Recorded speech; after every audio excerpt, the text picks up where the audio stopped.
Hi guys, and welcome back again sa Happy Tummy Channel.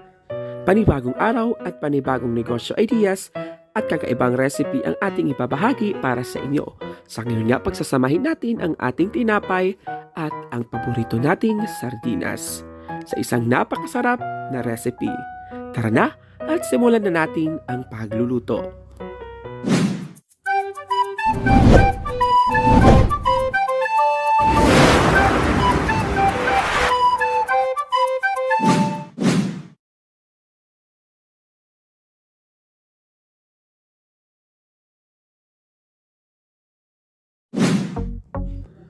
Para nga sa ating unang procedure, ay gagamit lang tayo ng ating tinapay.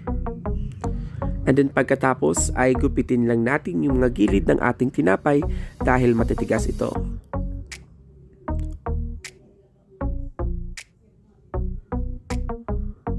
Pagkatapos ay roll lang natin ang ating tinapay gamit ang ating rolling pin. Supisain lang natin ito hanggang sa mag-expand na nga yung ating tinapay. Ayan guys, kung wala naman kayong rolling pin ay pwede kayong gumamit ng bote at ng baso. Siguraduhin nyo lang na malinis ito.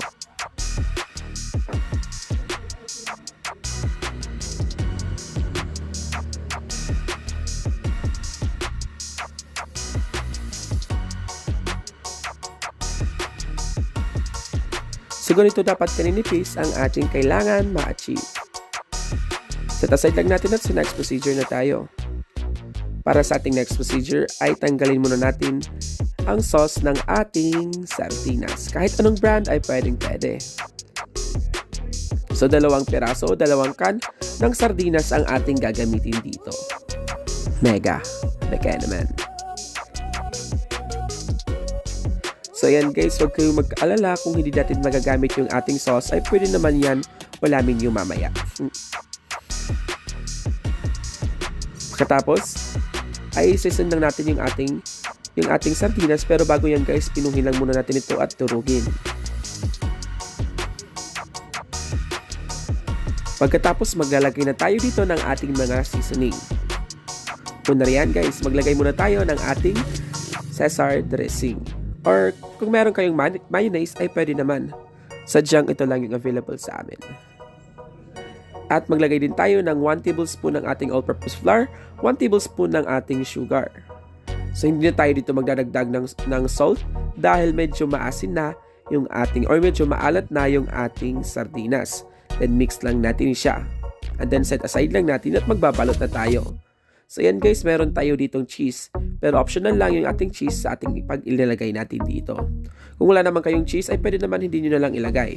And then maglagay lang tayo ng 1/2 tablespoon ng ating sardinas at ilagay natin at tapingan natin ng cheese. Pagkatapos pisilin natin ang gilid ng ating tinapay para dumikit lang at hindi matanggal yung ating mga sardinas sa loob. So repeat the process lang hanggang maubos na nga yung ating sardinas at tinapay. So yan guys, sabi ko kanina optional lang yung ating cheese. Sadyang mayaman tayo ngayon.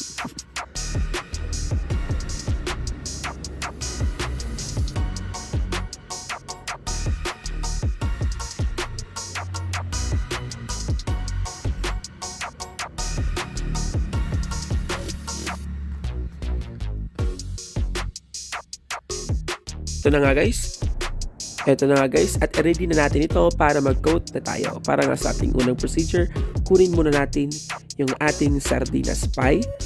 Pagkatapos, ibudbud natin dun sa ating itlog. Pagkatapos, ipunta na natin dun sa ating breadcrumbs. So yun guys, damihan natin ng breadcrumbs para mas lalong sumarap. So yun guys, hindi tayo nag-season ng ating itlog ng salt and pepper dahil medyo maasin na o medyo maalat na yung loob ng ating sardinas. So repeat the process lang sa lahat hanggang mag-coat na natin lahat.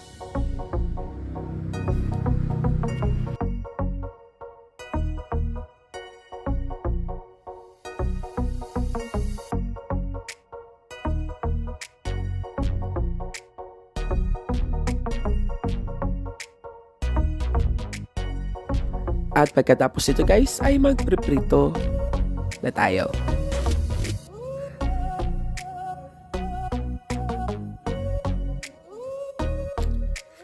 Ayan guys, sa ating pan ngay, magpainit muna tayo and then maglalagay tayo ng ating oil. So yan guys, damihan natin dahil i-deep fry natin yung ating sardinas pie. So pag medyo mainit na guys, antayin lang natin siyang uminit bago natin ilagay.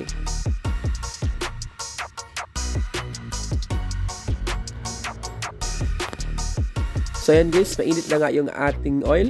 Ilagay na natin yung ating sardinas pie. So lutuin lang natin ito in a low to medium na apoy. And then lutuin lang natin ito every side ng 2 minutes. 1 hanggang 2 minutes lang. Depende kung mag golden brown na siya.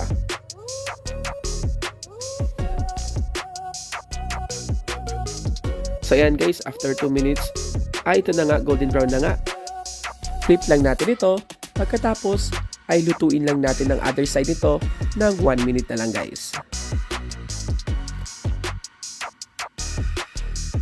So ayan guys, kung meron kayong air fryer, ay pwede naman i-air fryer nyo na lang para mas healthy. So pag naging golden brown na siya guys, drain lang natin ito sa ating strainer para matanggal talaga yung oil.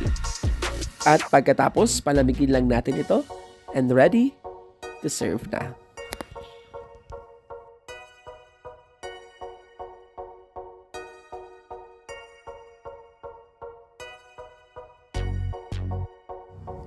Eto na nga guys, ang ating napakasarap at bagong-bagong sardinas pie. So ayan guys, pwede mo itong ibenta ng 10 to 15 pesos bawat isa. Nakadepende rin yan sa gastos mo. Ayan guys, para sa ating complete list of ingredients ay nandun sa ating description box sa baba. So yan guys, diba napakasarap ng ating sardinas cheese pie.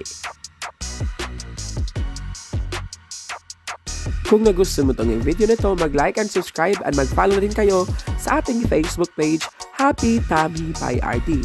Yung link ay nandun sa ating description box sa baba.